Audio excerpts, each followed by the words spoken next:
كابتن حسين يا لبيب، ما قلنا نسيبنا من القلعه ونشتغل بتوع انابيب من ساعه ما قلنا الكلمه الشؤم دي.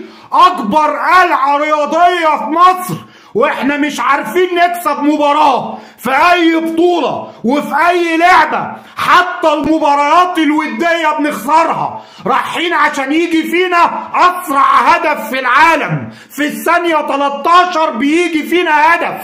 هو ده اللي رايحين نشرف مصر بره؟ ما النادي الاهلي بيروح يشرف مصر بره وبيلاعب انديه بحجم العين والهلال والاتحاد، واحنا رايحين ليبيا ماتش ودي نتغلب من النصر الليبي ونيجي يا كابتن حسين. وايه الصفقات دي؟ وفين الاساطير؟ ومين مش لاك ده اللعيب الطاري اللي انتوا جايبينه لنا؟ فين الاساطير؟ فين كابتن شيكابالا وهو موجود اللي عمالين تشعروا فيه بقالكوا